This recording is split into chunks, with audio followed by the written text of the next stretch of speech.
Hello friend, this is Abhishek Pandey, your agriculture mentor. और आपका स्वागत है आपके अपने यूट्यूब चैनल पे जिसका नाम है एग्रीपो। तो आज के हम लोग इस वीडियो में इंट्रोडक्टरी फॉरेस्ट्री का यूनिट 2 पार्ट 2 पढ़ने वाले हैं, जिसमें हम लोग पढ़ेंगे forest types of India.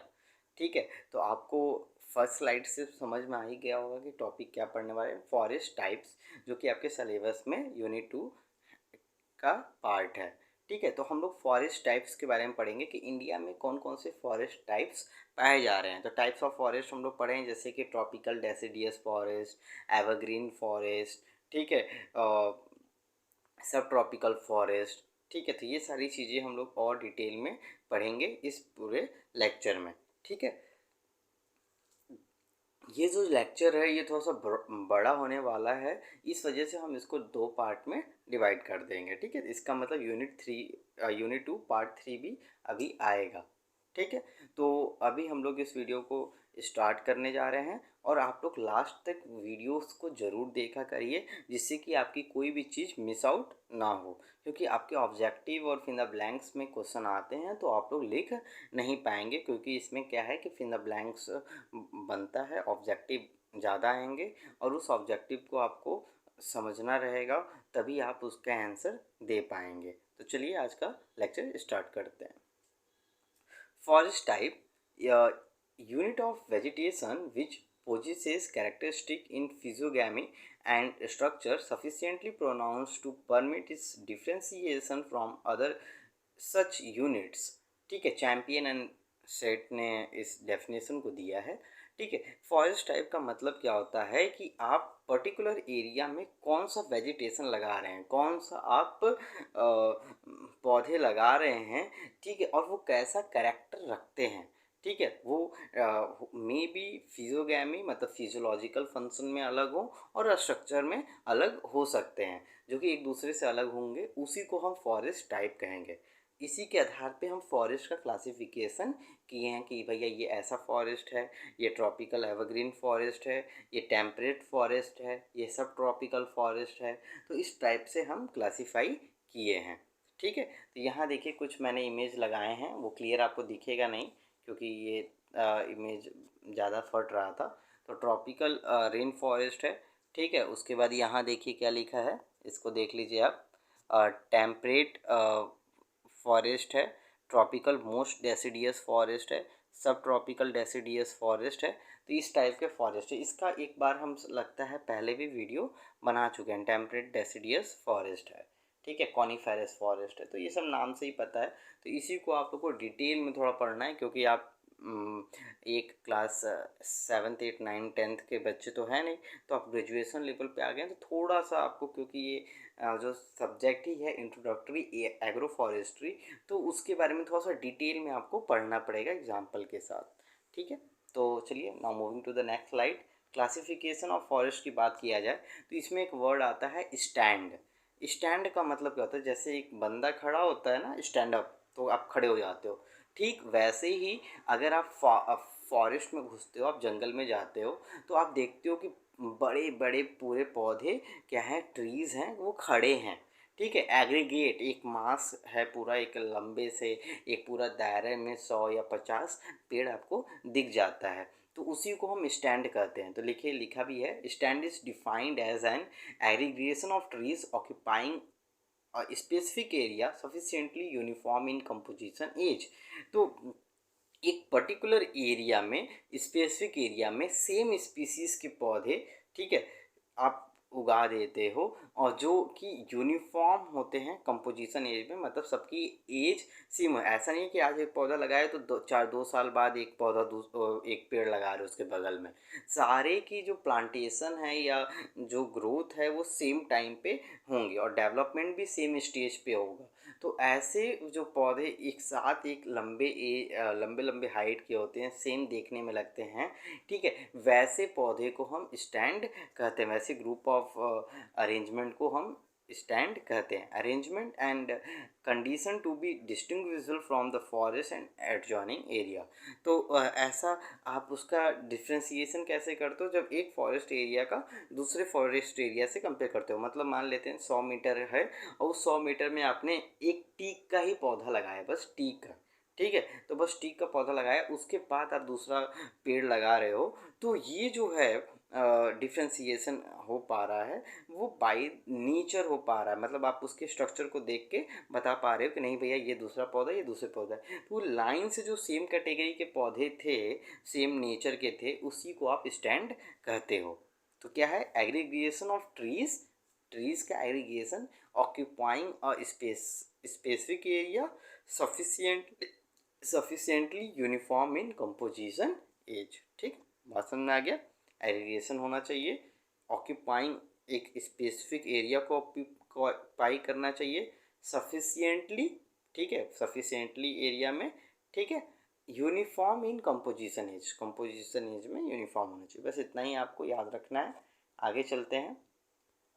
Forest can be classified on the basis of, तो फॉरेस्ट को हम क्लासीफाई कर सकते हैं on the basis of method of regeneration. उनको कैसे दोबारा उगाया जा रहा है, कैसे उनको दोबारा रीबिल्ड किया जा रहा है, ठीक है, रीजनरेट किया जा रहा है, उस बेसिस पे। Age of the trees, trees की क्या एज है, उसके बेसिस पे। कंपोजिशन ऑफ स्पीसीज, उस पर्टिकुलर फॉरेस्ट में कौन कौन से स्पीसीज हैं। ऑब्जेक्ट ऑफ मैनेजमेंट, किस ऑब्जेक्ट पे, किस ऑब्जेक्टिव से उनको मैनेज किया जा रहा है। और ऑनरशिप एंड लीगल स्टेटस, ठीक है, ऑनरशिप एंड लीगल स्टेटस, ठीक है, मतलब उस पर किसका हक है और क्या क्या लीगल राइट्स है, लीगल स्टेटस है। और लास्ट है ग्रोइंग स्टॉक। तो यही आप लोग को एग्ज़ाम में लिखना होगा, forest can be classified as, इस बेसिस पे। तो आप फ्लो चार्ट बना के आप लिख दोगे तो आपको नंबर मिल जाएगा। आगे चलते हैं, क्लासिफिकेशन ऑफ फॉरेस्ट की बात करेंगे। तो फॉरेस्ट का जो क्लासिफिकेशन है, अभी हम लोग बात कर रहे थे मेथड ऑफ रीजनरेशन का। तो रीजनरेशन का मतलब एक पर्टिकुलर फॉरेस्ट, जो जैसे मान लेते हैं आपने फॉरेस्ट लगाया, अब उसको काट दिया, पूरे पेड़ ही को काट दिया। वहाँ 100 पेड़ थे या 1000 पेड़ थे, तो 1000 पेड़ को आपने काट दिया, ठीक है। तो 1000 पेड़ को जब काट दिया, अब तो वहाँ फॉरेस्ट नहीं रहा, अब तो वहाँ पूरा सूखा पड़ गया है, या वहाँ पूरा ग्राउंड दिख रहा है आपको, कोई पेड़ पौधे नहीं दिख रहा है। तो अब आपको, आप क्या करते हो, उसको रीजनरेट करते हो, उस पूरे जो फॉरेस्ट एरिया था उसको फिर से आप रीबिल्ड करते हो। रीबिल्ड करने के लिए आप क्या करते हो, उसमें दो आते हैं, हाई फॉरेस्ट और कॉपीज फॉरेस्ट। तो कॉपीज फॉरेस्ट क्या होता है, हाई फॉरेस्ट, जब आप फॉरेस्ट रीजनरेट करते हो सीड से, मतलब एक उसको बीज बोते हो और उस बीज से पौधे को डेवलप करते हो, पूरा ट्रीज बनता है, तो एक लंबा टाइम टेकिंग प्रोसेस है। तो उसी को हम हाई फॉरेस्ट कहते हैं, ठीक है। इसमें रिक्वायरमेंट ज़्यादा होती है, ठीक है, मतलब समय की रिक्वायरमेंट ज़्यादा होती है। कॉफीज फॉरेस्ट जो होता है वो रूट सक्कर के द्वारा या कॉपाइस के द्वारा, जैसे कॉपाइस, आप एक पेड़ काट दिए, अब वहाँ जो मतलब एक पेड़ था, उस पेड़ के स्टेम को आपने बीच से काट दिया, मतलब नीचे से थोड़े हिस्से पे काट दिया। अब वहाँ से वो फिर से रिबिल्ड हो रहा है, फिर से ग्रो हो रहा है। जैसे बैम्बू में आप काटो तो बैम्बू फिर से ग्रो होती है, तो उसको आप क्या करते हो, कॉपिस बोलते हो। तो कॉपिस मैंने डेफिनेशन अभी बताया नहीं है, बाद में आगे हम लोग लेक्चर में पढ़ेंगे। तो forest generated by vegetative means, उनके वेजिटेटिव पार्ट से ही वो पूरा पौधा फिर से रीबिल्ड हो जाएगा, रीजनरेट हो जाएगा, उसी को हम कॉपीज फॉरेस्ट कहते हैं। तो मेथड ऑफ रीजनरेशन पे दो हैं, high forest and copies forest. High forest seed से होगा और कॉपीज फॉरेस्ट उसके वेजिटेटिव मीन्स से होगा, ठीक है। वेजिटेटिव मीन्स में आपके सकर्स भी आ जाते हैं। अब on the basis of age की बात किया जाए, तो एक होता है इवन एज, जिसे हम रेगुलर फॉरेस्ट भी कहते हैं, और एक होता है अनइवन एज, जिसे हम इरेगुलर फॉरेस्ट भी कहते हैं। मान लेते हैं कि आपने एक फॉरेस्ट का आप देखभाल कर रहे हैं, फॉरेस्ट को बना रहे हैं। उस फॉरेस्ट में क्या होता है कि इवन एज वुड लगाए हैं, apply to a stand consisting of trees of approximately the same age, ठीक है। तो कहने का मतलब क्या है, जब आप फॉरेस्ट लगा रहे हो तो आपका जो एज होना चाहिए वो सेम होना चाहिए। मतलब एक पर्टिकुलर एरिया है, मान लेते हैं आप 1 किलोमीटर स्क्वायर में आप फॉरेस्ट को आप रीजनरेट कर रहे हो, तो जो भी वहाँ प्लांटेशन करोगे, उन पौधे का जो एज होना चाहिए, मतलब जो सोइंग टाइम है या ग्रोथ टाइम है, जो एक एज, पर्टिकुलर एज सबका सेम होना चाहिए। ऐसा नहीं है कि एक पौधा 5 साल का हो गया तो दूसरा पौधा 1 ही साल का हुआ है, तीसरा पौधा 10 साल का हो गया, ऐसा नहीं। हर पेड़ की जो एज होनी चाहिए वो सेम होनी चाहिए, ठीक है। इसमें 25% का डिफरेंस चलेगा, ठीक है, ऐसा नहीं है कि एक पौधा और दूसरे पौधे के बीच में अगर 1 साल का अंतर है तो चलेगा। ऐसा नहीं है कि एक पौधा 1 साल का है, एक ट्री 1 साल का है तो दूसरा ट्री 15 साल का है। तो ऐसा डिफ़रेंस नहीं चलता है। तो इसी को हम इवन एज और रेगुलर फॉरेस्ट कहते हैं। अनइवन एज और इरेगुलर फॉरेस्ट किसे कहेंगे, जिसमें सेम इसका जस्ट अपोजिट देखने को मिलता है कि एक पौधा एक पेड़ मान लेते हैं 5 साल का है और दूसरा पेड़ 25 साल का है, बुढ़ा हो गया है। तो ऐसे जो डिफरेंस हमको अगर देखने को मिलता है तो उसे हम अनइवन फॉरेस्ट कहते हैं या इरेगुलर फॉरेस्ट कहते हैं। ठीक है, तो मैंने पढ़ा नहीं है, मैंने वैसे ही समझा दिया है। ठीक है, आगे चलते हैं। कंपोजिशन की बात करें तो कंपोजिशन में आते हैं आपके दो types, pure forest and mix forest. Pure forest में ये होता है कि एक पर्टिकुलर एरिया में अगर आप सेम स्पीसीज का ही पेड़ पूरे पूरे एरिया में लगाए हैं, केवल एक सिंगल स्पीसीज का, तो उसको हम प्योर फॉरेस्ट कहेंगे। तो लिखा है pure forest is defined as a forest compose of almost entirely of one species usually to extent of not less than 80%। तो उस पूरे एरिया में 80%, कम से कम 80% जो स्पीसीज होनी चाहिए वो सेम होनी चाहिए। 20% दूसरा भी है तो चल जाएगा, लेकिन 80% सेम स्पीसीज के होने चाहिए। जैसे सेम स्पीसीज में आपको देखिए यहाँ कैसुरीना ट्री लगाया हुआ है। ठीक है, अब देखिए मिक्स फॉरेस्ट में क्या होता है कि जब आप एक पर्टिकुलर फॉरेस्ट एरिया पे क्या करते हो, डिफरेंट डिफरेंट स्पीसीज के ट्रीज लगाते हो तो उसे हम मिक्स फॉरेस्ट कहते हैं। जैसे कि आपने यूकेलिप्टस भी लगाया है, कैसुरीना भी लगाया है और बैम्बू ट्रीज भी लगाया है, तो उस प्रकार के हम फॉरेस्ट को क्या बोलते हैं, मिक्स फॉरेस्ट कहते हैं। जैसे कि यहाँ देखिए अलग अलग पेड़ लगे हुए और यहाँ देखिए सारे जो पेड़ हैं वो सेम हैं। बात समझ में आ गया? आगे चलते हैं। ऑब्जेक्ट ऑफ मैनेजमेंट की बात करेंगे। ऑब्जेक्ट ऑफ मैनेजमेंट में जैसे कि आप प्रोडक्शन फॉरेस्ट का है जिनका एक उद्देश्य है इस पर्टिकुलर, जैसे मान लीजिए कि आपको टास्क मिला है कि भाई मुझे इतना सारा लकड़ी आपको हर साल देना है, तो आप क्या करोगे, एक ऐसा फॉरेस्ट लगाओगे जिसमें सेम काइंड्स के ट्रीज लगेगा। जैसे कि आप जैसे वो एक लाल चंदन वाला नहीं था पुष्पा पिक्चर, ठीक है, तो वो पुष्पा पिक्चर में क्या था, पूरा फॉरेस्ट में क्या थे, बस एक ही तो पेड़ थे ना, लाल चंदन सैंडलवुड, रेड सैंडलवुड। तो ये जो टाइप के आगे ऑब्जेक्ट को देखकर, ऑब्जेक्टिव को देख के आप मैनेज करके जब फॉरेस्ट लगाते हो, उगाते हो या रीजनरेट करते हो, तो उसी को हम क्या कहते हैं, प्रोडक्शन फॉरेस्ट कहते हैं।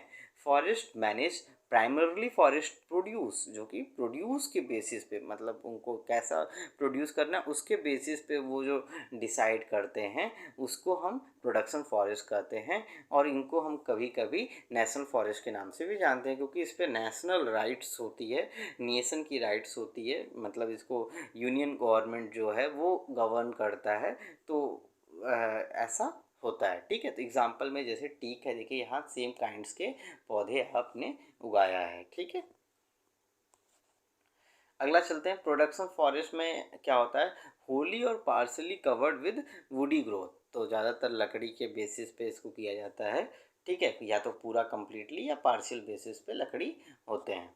ठीक है, फार्म फॉरेस्ट की बात किया जाए तो farm forest raised on farm and its adjoining area either as individual, ठीक है, either as individual scattered trees और ए कलेक्शन ऑफ ट्रीज।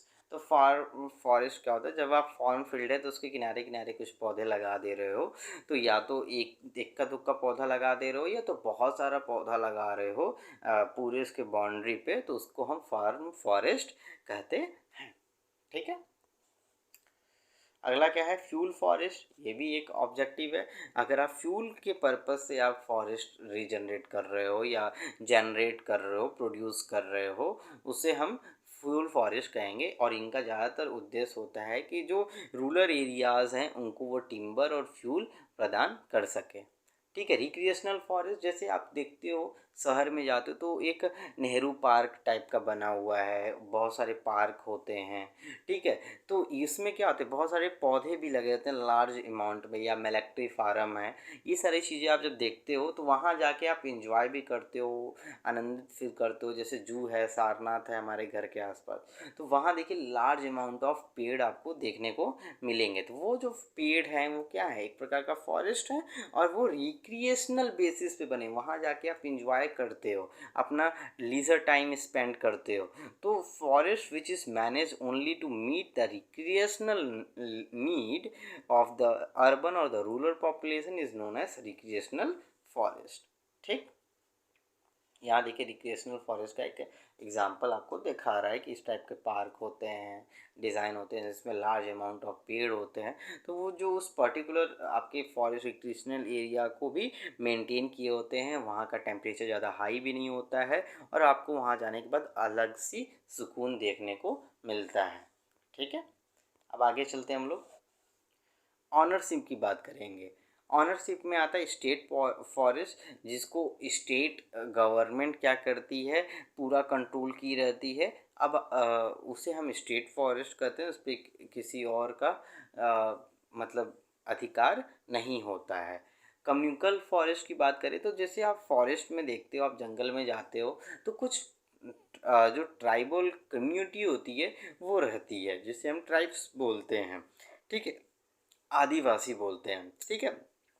तो वो क्या करते हैं, ट्राइबल कम्युनिटी, उस पूरे फॉरेस्ट में उनका कब्जा होता है, वो अधिकार करते हैं, उसका केयर टेकर वही लोग रहते हैं। तो village town and tribal authority और लोकल गवर्नमेंट जो है उनको, और वो क्या करते हैं, वो प्रोड्यूस को शेयर करते हैं, कुछ गवर्नमेंट को देते हैं, कुछ अपने बेसिस पे रख लेते हैं। तो उसी को हम कम्युनल फॉरेस्ट कहते हैं। पंचायत फॉरेस्ट क्या है, पंचायत फॉरेस्ट वह फॉरेस्ट होता है जिसको पंचायत, विलेज पंचायत गवर्न करता है। ये गांव में एक पर्टिकुलर एरिया में बना दिया जाता है, जिसे हम नगर वन के नाम से भी जानते हैं, ठीक है। तो उसी को हम क्या कहते हैं, पंचायत फॉरेस्ट कहते हैं।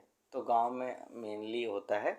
लीगल स्टेटस की बात किया जाए तो रिजर्व फॉरेस्ट जो है, जिसको इंडियन फॉरेस्ट एक्ट के तहत, जो कि 1927 में आया था, उसको लीगलाइज किया था। अब वो एक लीगल फॉरेस्ट के तौर पे जाना जाता है। अदर फॉरेस्ट लॉ, और भी बहुत सारे फॉरेस्ट लॉ हैं, जिसमें आता है प्रोटेक्शन फॉरेस्ट। प्रोटेक्शन फॉरेस्ट का मतलब क्या होता है कि आप उसके अंदर कोई और काम नहीं कर सकते, उस पूरी तरीके को फॉरेस्ट को प्रोटेक्ट कर दिया गया है, ठीक है, subject to limited degree of protection. उसमें कुछ स्पेशल जैसे वाइल्ड लाइफ सेंचुरीज के टाइप से हैं, तो उसमें और कोई नहीं जा सकता, जो नॉर्मल पीपल हैं उनके अंदर विजिट नहीं कर सकते, ठीक है। तो provision of chapter 4 of Indian forest act जो 1927 में आया था, उसके तहत बनाया गया इस फॉरेस्ट को। अगला है विलेज फॉरेस्ट। तो स्टेट फॉरेस्ट जो होता है वो विलेज फॉरेस्ट को असाइन करता है विलेज कम्युनिटी के लिए, ठीक है, जो provision of chapter 3 of the Indian forest act 1927 में बताया गया है। तो आपको रिजर्व फॉरेस्ट समझ में आ गया। रिजर्व फॉरेस्ट से प्रोटेक्शन फॉरेस्ट बना, प्रोटेक्शन फॉरेस्ट के बाद जो स्टेट गवर्नमेंट था उन्होंने विलेज फॉरेस्ट भी बनाया, ठीक। ग्रोइंग स्टॉक की बात किया जाए तो एक होता है नॉर्मल फॉरेस्ट और एक होता है एबनॉर्मल फॉरेस्ट।